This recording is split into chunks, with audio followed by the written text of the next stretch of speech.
This is the Millennials in Multifamily podcast, brought to you by Kronos Investment Partners.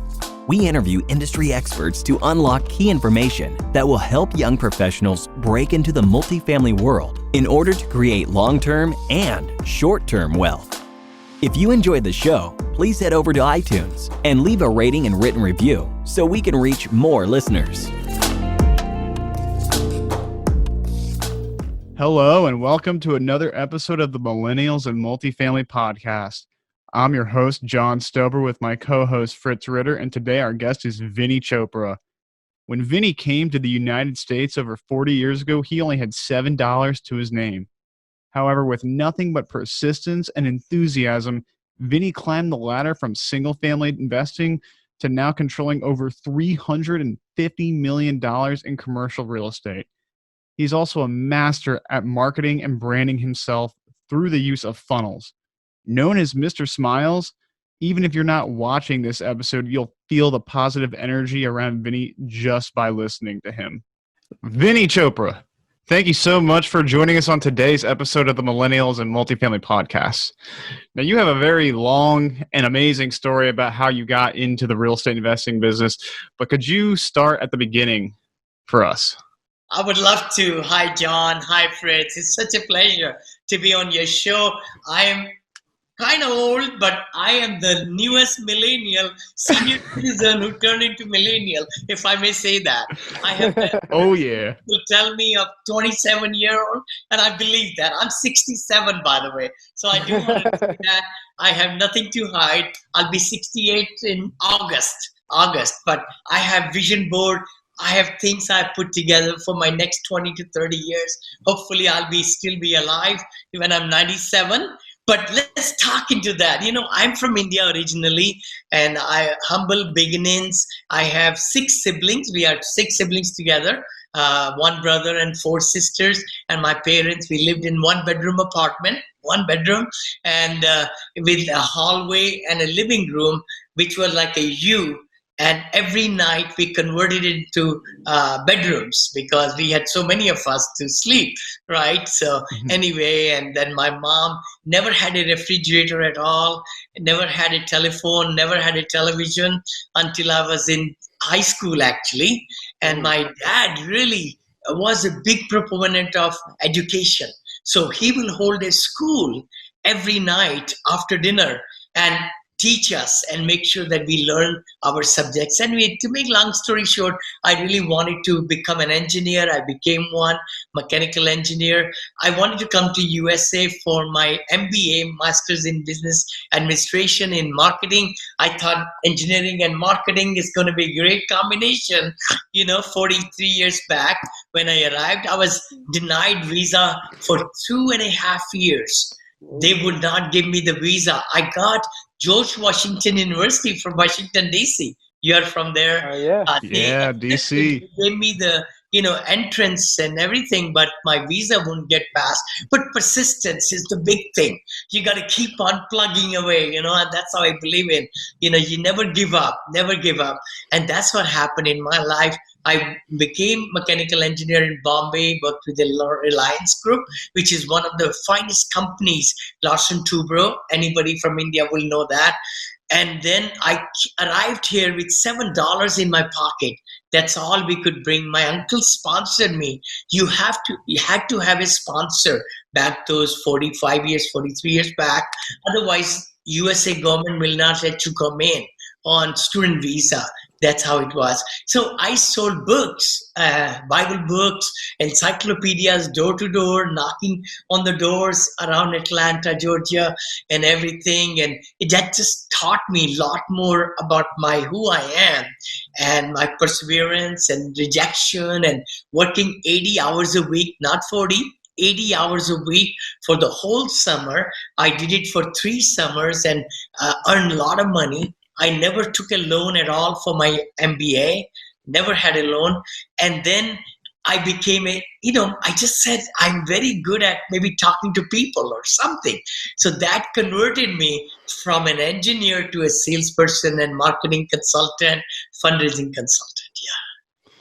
So how is having that background, both, engineering is pretty analytical, and then the sales and marketing, How has that equipped you to be successful in real estate? I'm glad you are saying, John, the key thing I find is that everybody's a salesperson, to be truthful. Doctors, attorneys, business owners, teachers. I mean, you name it. Everybody is a salesperson. They have to sell their ideas across, right? And I was the kind of guy, I use my hands a lot. You know me now, and eyes and everything. I said, you know what? I wouldn't be happy sitting on the backside of the bench and working on engineering things. So engineering taught me logic. It gave me some, really good strength, how to look at, I'm very good at numbers. Scientists, are good in numbers and trends and data. I can sift through data like crazy. So when I got into sales and marketing and relationship building, I said, you know what? And I was one of their top seller, selling encyclopedias, making 43% commission. Wow. I don't want to say that, but that's how it was. I sell $100.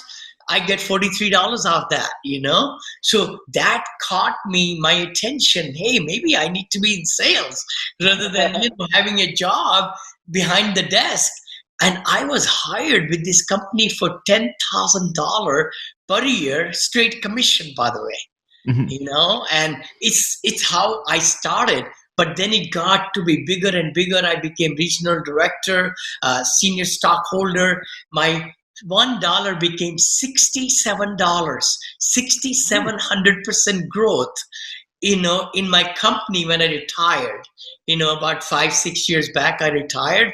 So all my monies with the stocks that I kept on buying within this private company, it became millions for me.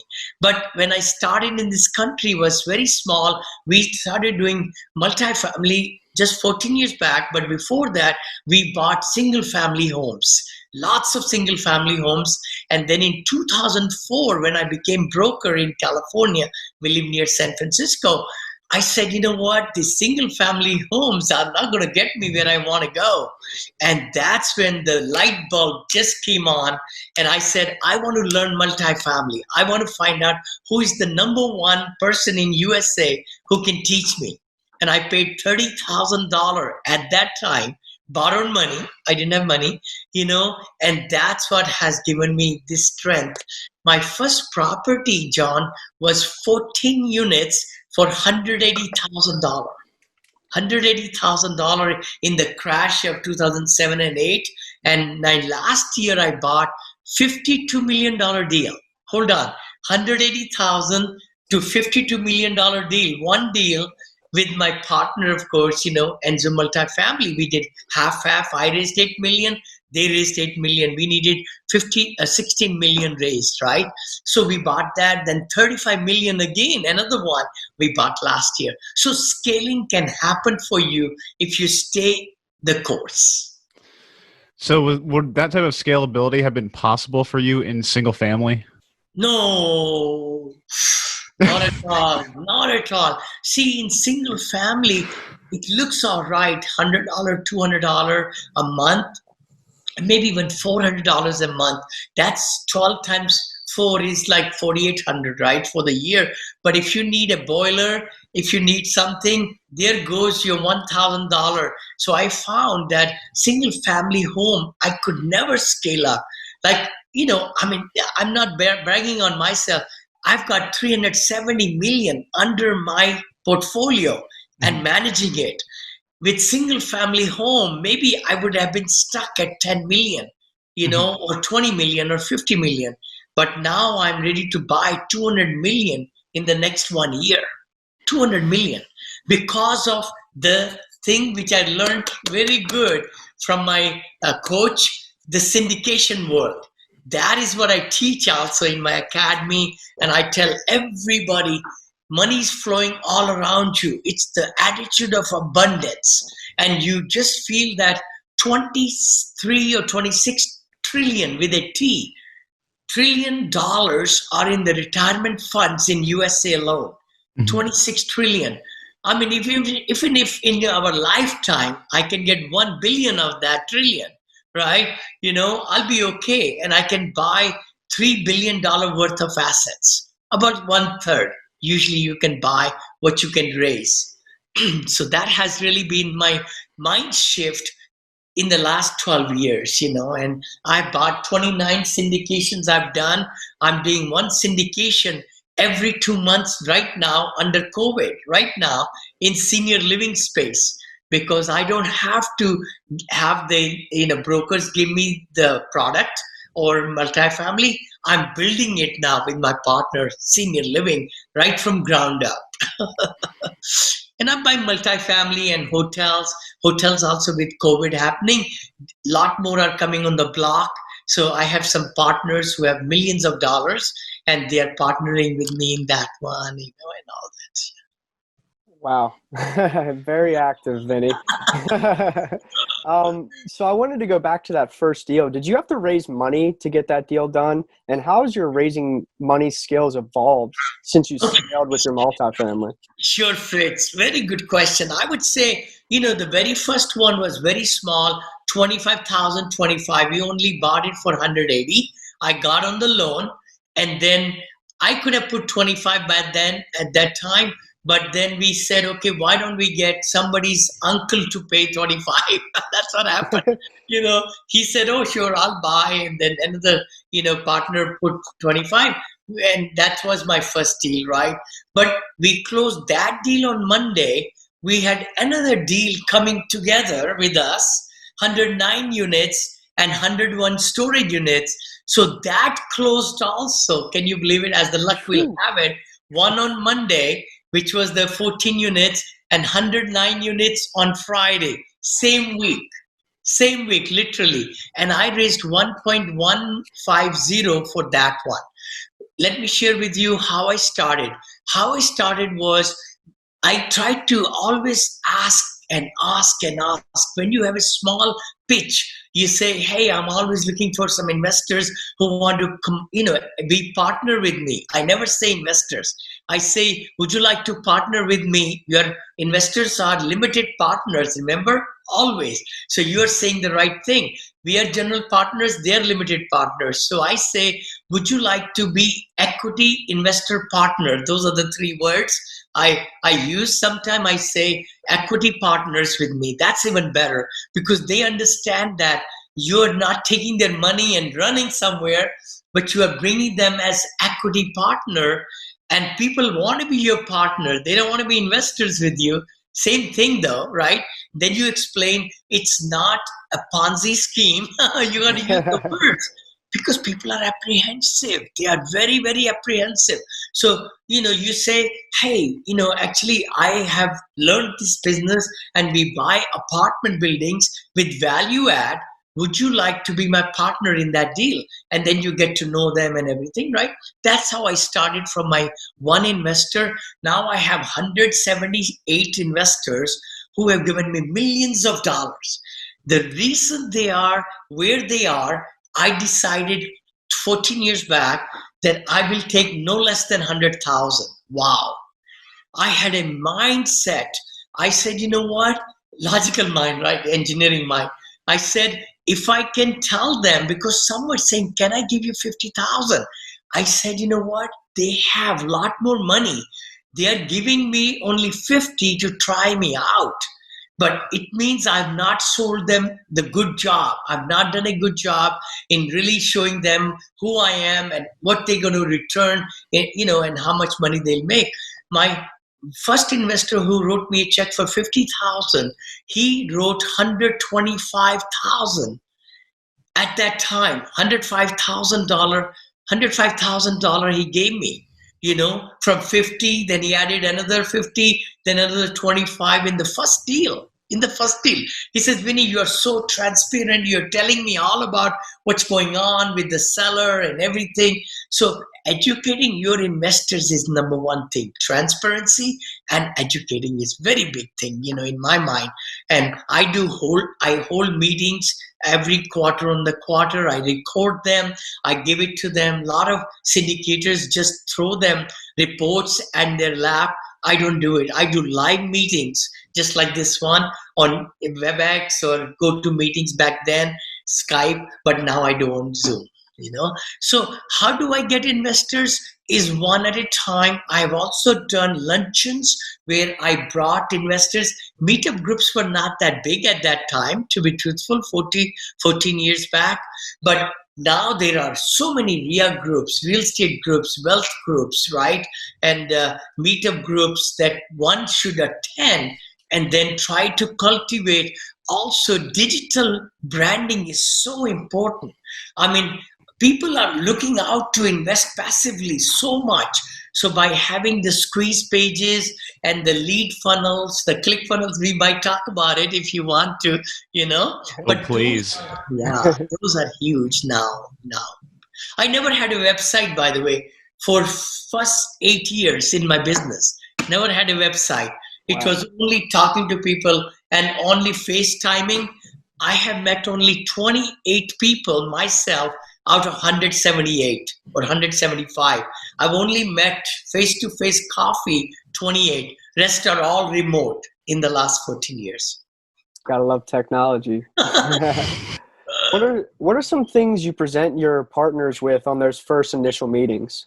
Okay, very good question again. Fritz, I have a credibility kit that I share with my audiences, with my students, and I even give them. It cost me $10,000 because it was written graphically, words. Then my SEC attorney went over it. That cost me money. But now I give it on a silver platter to my students. Right there, they pay $50 to a virtual assistant, take my words and my pictures and graphics, and then design their own with their own logos and everything.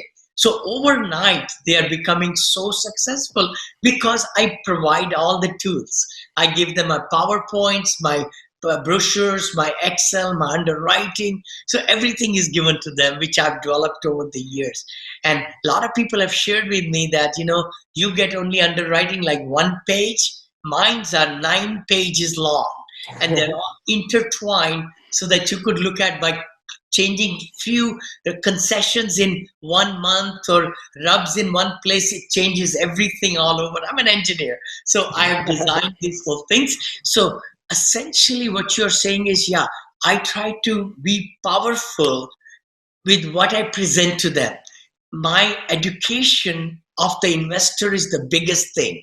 They come out 20 minutes with me, they say, oh my gosh, I want to work with this guy because he taught me so much in simple language. What is syndication, what I should look into, why they should invest with the people with track record, everything, right? And why the taxation is going to work and the legal structure will work, and all those things are in my credibility kit and PowerPoint educational brochure. Vinny, I know you said you're a fan of ClickFunnels, but you got rid of the techno babble. Let me kind of share with you. I've gone through Infusionsoft, the worst program. I'm sorry, I'm sure but they are the worst ones. I worked so hard, put $5,000 into it. Nothing went anywhere, right? Then ClickFunnels came along. Then ActiveCampaign came along. Then texting, mass texting, easy texting I use. Then MailChimp came along. So now I use all those with Asana or Slack. I have different businesses. I use those platforms. And then DocuSign, Easy Sign. I do it on my phone. I never print. I bought 29 deals now, and I hardly print a page. Never. I always do electronic signing, always, so that I don't have to document. And then Dropbox, business Dropbox, and Carbonite. These are my tools that I use. And it's been working so well. Yeah. So, Vinny, you mentioned lead magnets earlier. Could you define what a lead magnet is for our listeners? Oh, sure.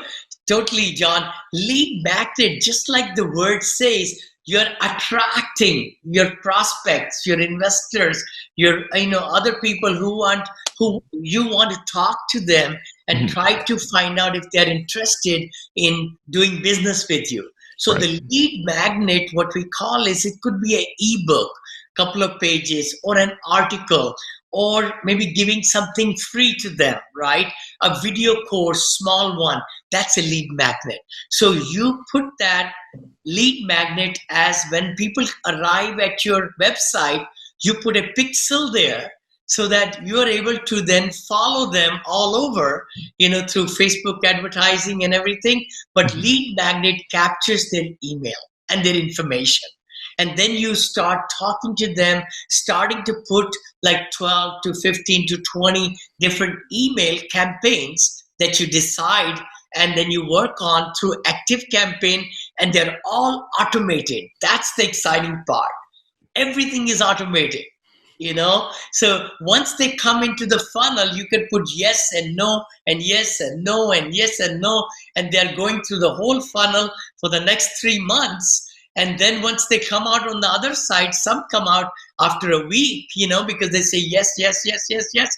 Then you got a very qualified investor, passive investor, or any other prospect you might have. So I have a new company which I'm very, very fascinated, excited. Now we have 30 full-time, very technically oriented and very expert people in Pune, India. I've partnered with my friend there who has been doing globally all these things which I just mentioned to you, and we are doing now everything in a box. So in other words, I'm making him to cut down the cost so that my students can use and other people can use. We can do all these things for very, very reasonable price. And the good part is we do everything digitally, everything from designing, writing posts, show notes, ebooks, graphics, and we do it in real time. I mean, overnight and 3 days and 4 days, so that, with so many people there, very big specialists, they can handle those. And we are having e-commerce stores. We are having everything. You name it, we have it, So anyway, yeah. So I think some people are going to say, though, well, geez, this guy, Vinney, he's got like 4 books and a ton of podcasts. He's been an expert for decades. Everyone's going to want something that he's giving away for free. What are some things that you've seen, newer investors give away, to get their first lead magnet off the ground? Good point. It's the biggest thing you could really project as a lead magnet is something of value. Mm-hmm. So something of value, what do you think? If you're starting brand new, I've always taught my students they should write blogs. I'm a blogger, by the way, who reads, who listens to me, who sees my podcast, then he writes for me. So he's writing as if Vinney is writing, and I have 300 blogs, 360 blogs I have. So I'm putting a package now together because these are my blogs, copyrighted by me. I can give to my audiences or anybody who signs up with my email campaigns. I'll give them the whole thing, 30, 50, 100 blogs, and let them use the same and add a little bit more to it. The worst thing is the time consuming is the writing a lot of things, right? So I have taken my different speakings and all and put them into ebooks. I can give my ebooks to them as lead magnets right away because my clients are very high net worth, doctors, Silicon Valley people, all that. Where my ebooks are going and where my students' ebooks are going are way different. I have always believed in a special tree. Everybody is a special tree, and with the branches and leaves and relationships and everything. So my tree is different than your tree, and Fritz, your tree, and all that. So you can actually duplicate. You can do the whole thing to all these people. There are, so many 8 billion people in the world, right? Yeah. So that's how I always have the mindfulness of abundance. I just believe that, you could reach so many people. It's such a big pie. I know multifamily people get so protective and everything. I said, don't worry about it. If it's in your table, if it's your deal, it'll come to you. If it's not yours, let it go. Don't worry about it. Go to the next one and go to the next one. So with so much content that you're creating, are you starting everything from scratch, or are you repurposing some content for other platforms? So, for example, taking like blog posts and then implementing them in your podcasts. Very good. This is my content of my actually speaking. I'm a very bad writer. Very, very bad writer. Yeah, So you've got like 3 books. I know. I've got 2 more going on right now, but everything I speak. So my teams are great. They take what I with my accent and everything. They can transcribe and everything. Then we got the publishers. They are going through everything. Then we do the chapters. I meet with my teams and go over it, weekly progress or bi-weekly, every 15 days, so that my projects keep on going further and further and further. So I have like 2 podcasts of my own. And then the third one, I just started on senior living. Then I have a show on Friday. So I have 4 things going on. But my 2 podcasts, I only do 1 day a month. That's it. Just 1 day a month. All of them, or maybe day and a half, I would say. That's it. I'm done for my podcast. Then they go into digital world and everything. And they're doing splicing, dicing, intros, outros, show notes, and then launching them. I don't even know when they launch them. I just see on Facebook, oh, okay, that came. All right, that's good. I got another podcast off the ground. Oh man. Thank you. Vinny, My main money comes from buying and selling, to be truthful. Acquisition fee, I charge 4% acquisition fee, not 1%. Everybody teaches, 1%, 1%, 1%, 2%. I don't believe. My, syndication attorney taught me, and my coach taught me. He says, Vinny, people will value you if you are showing them the strength, what you are buying for them. And your sweat equity, like we haven't bought a single thing this year. I mean, my company has made 0 money, right? Literally. So when we close on this deal, I'll get 500,000 just on this deal, one deal that I'm starting. Next month, I'm closing another deal. That's 500,000. Then another deal, I close 500 again. So I'll make about 2 million, yet this year from this point forward. But the biggest thing is because I got so many hands in the, out there. So I do say that, you want to do loan guaranteeing fee as acquisition percentage, and then due diligence and acquisition separately. The biggest thing I teach my students is that the investors never lose a dime. When they put 100,000, they get their 100 back, and their returns are on 100. If they give me 500, they don't lose a dime. It's all intact, and they get it back. So they don't care. They don't care if I get great deals, with my knowledge and everything skills. I can underwrite them well, conservatively, and I've given huge returns. So that's why money keeps on coming. Are you struggling to understand how to underwrite multifamily properties? Hi, I'm John Stober, and I completely understand your problem. I thought underwriting would come naturally to me due to my background in finance and accounting, but I quickly found out that there aren't a lot of resources that cover this subject. I had no idea whether what I was doing was right, wrong, or just original. I don't want you to have to pick up little nuggets here and there like I did. So I wrote an ebook called How to Analyze Big Apartment Buildings and Make Them Feel Small that puts together all the pieces of the puzzle. We're also giving away a deal analyzer with the ebook, and they're both completely free. Don't wait as long as I did to start chasing financial freedom. Go to bit.ly/underwriting ebook and get your free copy today. I love it. So Vinny, with all these podcasts, obviously, the value of branding yourself on that. Do you recommend people start their own podcasts and try to get on as many podcasts as possible? I would say so, yes. Definitely. Actually, it took me 2-3 years people to convince me that I should have my own, and my book. I mean, I've gotten so much business from my book. I just wrote the book for myself, to be truthful. I thought I'll sell a couple of copies. I've sold like close to 7,000 copies of my books in just not even a year yet. Not even a year yet. And people are wanting, and I mean, every week I sell so many, and people reach out to me because they read who I am or whatever. And then they say, Vinny, I want personal coaching. I want to invest with you, things like that. So podcasts are great. Digital branding is so important, Fritz, what you're talking about, because nobody in this time and age will talk to anybody without they Google you. They want to see the LinkedIn profile. They want to see what you have written.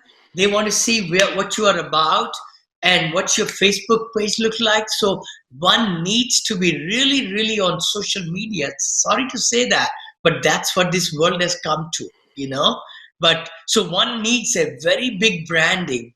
And I tell my students, I say, you copy my website because you're no threat to me. So they just, pay our virtual assistants, $200, $500, whatever, and they copy everything from my website. That's okay, no problem, So I think the most obvious reason for online branding is to attract capital and investor money or partner money. What other benefits have you seen from all of this online branding and content creation? Well, to be truthful, it's the authority. See, when you're doing podcast and you're learning, when you're teaching other people, it's twice learning. I always have read that, right? Teaching is twice learning. So the more you give to the cosmos, to the people all around you, free information. All my videos come out with a lot of great content, hopefully. And the key thing is that people start thinking and looking at you as an authority. That's what I'm saying. You need to write blogs. You need to write a book if you can, or do podcasts. And a lot of people are doing podcasts, which is great.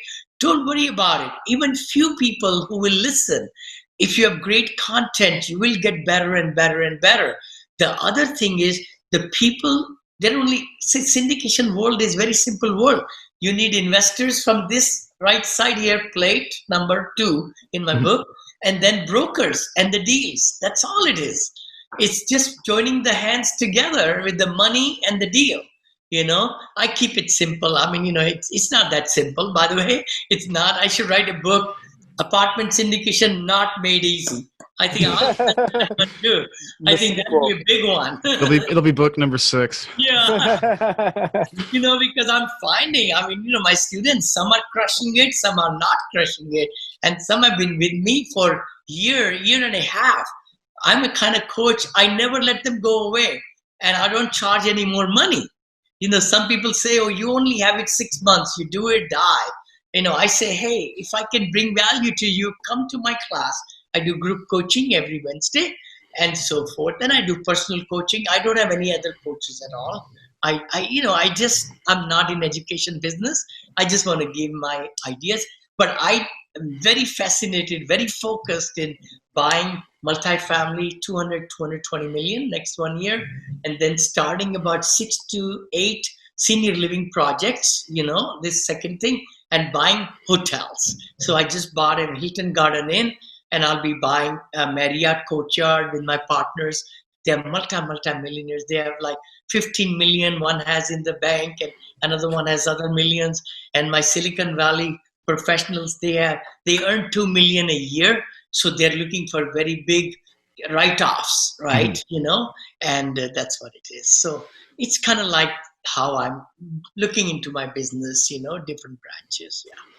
So is that who, I guess, your ideal customer is, that Silicon Valley, executive? Yeah. You got it. Yeah. High earner who is probably getting crushed by taxes. You got it. That's my, you nailed avatar. It. You nailed it right there. Yep. Your avatar. So my avatar is engineer, somebody director of an IT company, doctors, Indian doctors, they're coming like droves now because I'm Indian too. I can talk to them in their language, a lot of business people, and then also people who are really wanting to have strong passive incomes.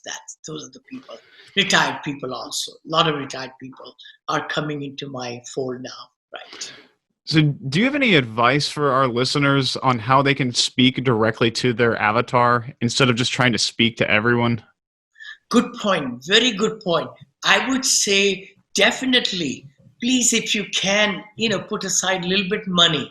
It's worth it that you have a squeeze page, like a simple website, Shouldn't be that elaborate, but the squeeze page is what I really believe in, and have that lead magnet. And you can do Facebook advertising. I would like to say that. Very little money. You could put on Facebook advertising into different segments. That's what I do. So I send my ads in different focus groups. And that's where we are getting quality of passive investors. So it's not too free for everybody. You got to go after certain avatar, right? So have that meaningful conversation within yourself, your team, your partner, to find out who are the people who will believe in us, right? And who are the people who will invest with us the 50,000 we need or 100,000 we need or whatever, right?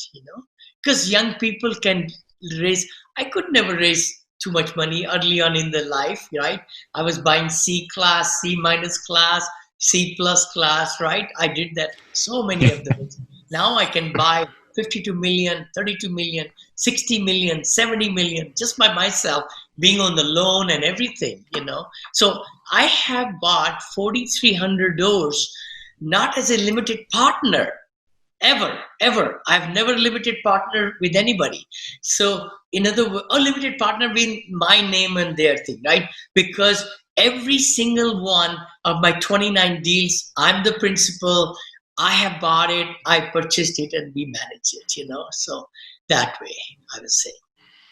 So can we I guess ask you for an example? Sure. So sure. like so engineers in Silicon Valley or doctors, these high earning W-2 employees are your avatar. Mm-hmm. What do you do to identify this specific avatar's, desires, fears, and then how do you speak directly to them? I'm so glad you said it. Again, these are, and also because of me being from India, somehow a lot more Indians are doctors too, Yeah. And, quite a few of them, right? So that way they relate to me very, very well when they see my name, Chopra. Chopra is a very Indian name. Vinney is like nickname. My real name is Vinod. Vinod means happiness, by the way. No kidding. It's a great name for you. Mom and dad, gave me the name, and then Smile got in there somehow 42 years back, actually, when I was getting trophies in selling books, encyclopedias. My people, leaders, they changed my middle name to Kumar and put in parenthesis Smile. He said, you smile a lot. So I've kept that for 43 years now in my digital signatures and all. And I love to smile because, even if it's bad thing, it doesn't bother me anymore. See, it's all in the mindset, right? When bad thing happens in my life, I say, you know what, God, you gave me this bad thing. You knew I could handle it. There we go. That's how I look at it. And I said, I will handle it. And then I grow out of it, right? So that's the metaphor I use. Is even the negative of the negative. I mean, a lot of things have happened very badly, in our lives, but that's okay. So what? But the thing is to come out on the other side. So, going back on Avatar again, answer your question, John, again, these are the people we are focusing on, targeting them, the real estate, not too many real estate because they are doing their own stuff. But I'm mostly going after engineers, directors, IT companies, and and a lot of other people are going there too, by the way, not just me alone. And then also doctors, pharmacists, surgeons. Some surgeons have reached out to me. I mean, there are some people are talking to me right now who want to put $10 million because they know some family office and all, and they want to introduce me to them. All that stuff, right? So I think once success comes, a lot more success comes. But anybody starting out, don't give up hope. I think that's my big message. But also do these technical things, these avatars, going after that avatar will get you much better scaled up. Because I had only 6 investors, I'm telling you, 6 to 9 investors, then 13, then 18, then 36. It was stuck at 36. But I was buying all these things, properties. right there in the back. I mean, there's a big number of them. These are all bought in like 14 months, 14 months, several of them. Wow. Yeah, there's like 12 of them. Every second month. Because once I started giving them money back, 40% IRR, 40, every year, 40% IRR with the exit and everything like that, they just became believers in my abilities, right? Then they started telling their uncle and aunts and brother and sister. That's how I grew my business, But avatars are very important. Digital branding is foremost in this kind of, environment where people are all social and everything. They want to know where you are, right? Where have you been and what you're doing. Well, Vinny, so we are running up on time, so I wanted to get to our last section of the show that we call the Fast Five. Okay. They're the same 5 questions we ask every guest who comes on. So if you're ready, Yep. we'll get right into it. Okay. So question number 1 is, if you had to start all over again and you were in your early 20s, how would you do that? Wow. Holy cow. Early 20s, man, that was back in 1975 and 6. A lot of ups and downs have come in real estate. Actually, I didn't know what LOI was, letter of intent, cash on cash, or COC, cash on cash, and of course, all these numbers. 14 years back, I did not know nothing. I was buying single family homes. 20 years back, I was naive. Nobody could understand me. I don't know what I would have done. I would have been a total failure, I'm telling you. I wouldn't be in this business if I started that line back.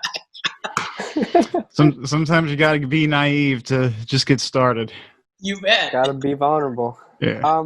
Question number 2, how do you see young professionals adding the most value to experienced operators in this space?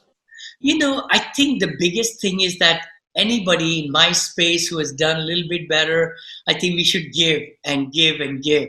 And that's what we do. John Rusin, my VP of the Academy, we are always answering questions. People send us texts and emails, and we like to add value to everybody. And then my other goal is to give education at a very low price, because a lot of people are charging $50,000, $60,000 and $40,000 and all, and we do it for $7,500. Give everything we got, So I think that's my other one. My new app is coming, which is being put together, one of the best of the app. So I'm teaching everything for under $1,000. That's coming up also very soon. Interactive and everything. It's a cutting edge whole platform with some very big networking needs and all that. Yeah. So I'm kind of always forward thinking how I can spread my knowledge to millions of people. That's why I don't do any webinars. I mean, I do webinars on the digital now, but physical webinars, I'll never do it. Never do it, because it's so much money, and so much money everybody has to spend in hotels and travels and everything, and then pay for the webinar, and then you have to get, I think something important you said there was be forward thinking. Yeah. There's a lot of operators out there experienced like you, Vinny, who are not integrating technology and being on the cutting edge of things. Oh, thank you. So question number 3 is, what's the biggest mistake you've made in your business or in your career, and how have you since adjusted your business? Good point. Very good point. Actually, the biggest mistake I made was not have cyber insurance. Cyber insurance caught me. I lost $291,000. I'm telling you, everybody, because I got hacked through Microsoft 365, and some of my investors, I was raising money. They changed my wiring instructions, with my picture, my digital signature and all. They made a website very similar to mine. So when you look at it on the face value, it looks like me asking them to wire the money. So some of my investors wired the money. I paid it to them. I said, it's not your fault, it's my fault. So, and then some vendors also got, like 100,000 money went to Nigeria, I think, or someplace, and another 50 went somewhere else. So I made that's one of my biggest mistake. It cost me 291,000. I paid it from my own side. I made everybody, really as if they have been doing business with me. They didn't get the money. I paid them second time. Yeah. So that's the mistake. Due diligence mistakes I've done, which I have really, really perfected them now. Doing the cameras into the sewer lines and all that. I got caught in one deal where it was chiller system and the pipes were broken, all that stuff, right? So, a few mistakes, everybody makes. But the thing is, let's just not do it again, right? It's all about learning some expensive lessons, right? Question number 4, what's been your favorite way to incorporate technology and social media into your business? I thank you for that. That's a wonderful question because all analytics have gone through the roof in the last 9-10 months when I hired a company, from Pune. I have been working with another one from Philippines. They are very good company too. They have 44 professionals in a very good setup, better office than even USA standards. I've done meetings with them and all. And I've always had virtual assistants all over the world. Even my podcast, transcribing, things like that. I had people in Canada, in Jamaica, in Nigeria, in Pakistan, in India, in all over places, right? So I really believe in cutting edge. And now I'm so fired up because I've seen the results. I'm having my email list go through the roof now with people coming and getting the lead magnets from me. And then they are getting into conversation through this click funnel and the active campaign integration. Beautiful. Yeah. Last question is, what book has been most influential to you along your journey? That's a good point. I would say many, many books. Actually, I was just sharing with this another podcast. Of course, Think and Grow Rich is my number one book, and see when I got it. I got it on 10th of March, 1978. So I write on every book I buy, I write my name or sign it 1984 right there and my signature, stamp and everything. Then, of course, Dale Carnegie book. I mean, these are 1979. I still have it on my desk. I've got thousands of books here. I've given them away, but I've got so many books right here on my desk, and they just remind me, who I am. And this is the best book of all, by the way. If anybody has not, How to Win Friends and Influence People. Dale Carnegie is amazing. Great book. Good to Great. I mean, I've got all kind of books, right? But the thing is, one book which really got me going is the Eckhart Tolle's book, Power of Now. You got to really give it to the universe and you do massive action. You have to really be thinking, what are you doing right now is the best thing you can ever do. Because we go through a whole week of work, 5 days of work. I believe we could do 5 days of work in 2.5 days. And I have operated myself like that. I love to work 14 hours a day at 67. I never get tired. My wife says, you can still talk after talking for 12 hours, it's just kind of fun. I don't have to work a day, but it's fun. It's a lot of fun. Vinny, the man going on 62, going on like 35. 67, man. 67. I'll be 68. 60. August 27th of this year. Hey, chocolates. I love chocolate. No, I'm just kidding. The newest millennial. Newest millennial. Hey, thank you for saying that, Fred. I thought that was my goal. I told John, I said, I want to give the most excitement to the millennials because I feel that I'm a millennial, even though I'm a Yeah, I think if people don't watch the video, they'll truly believe that. Well, all right. Vinny, thank you so much for joining us on today's episode of the Millennials and Multifamily Podcast. This has been an absolute blast. If anyone needed to get in touch with you or reach out or just learn more about you, what would be the best place for them to do that? Sure. Or, I mean, you have a ton of places I'm sure they could find out about you, so maybe a few. they could just Google me, YouTube me, anything, Vinney Chopra, VINNEY CHOPRA.com. VinneyChopra.com is my website. Moneilinvest.com is my another website. I have a $50 million fund, also, which is MoneiLMultifamily.com. I have multifamilyacademy.com. I mean, I'm all over. The key thing is you could even email me personally, Vinney, VINNEY at VinneyChopra.com, and I reply to you personally. And thank you so much for your time, and God bless you, and keep on giving the best to everybody. I think that's the world that we should live in, with a lot of giving away.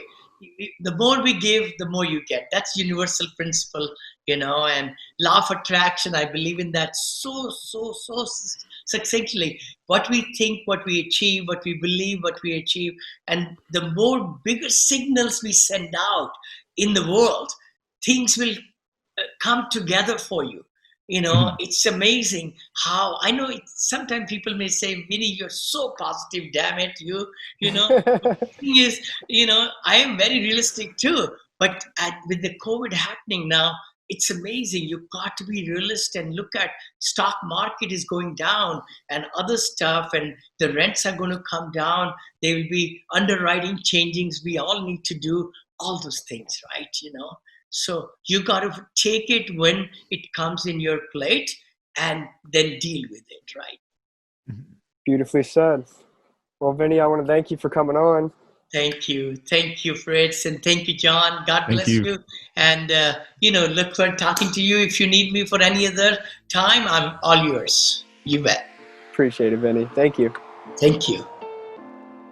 Thank you for listening to the Millennials in Multifamily podcast, brought to you by Kronos Investment Partners. If you enjoyed the show, please leave us a rating and a written review at iTunes so that we can connect with more people. Finally, head on over to KronosInvestmentPartners.com and sign up for our newsletter so you can stay updated on everything we're doing. If you're interested in partnering with us as we find new opportunities, you can also schedule a phone call with us under the Contact Us tab at KronosInvestmentPartners.com.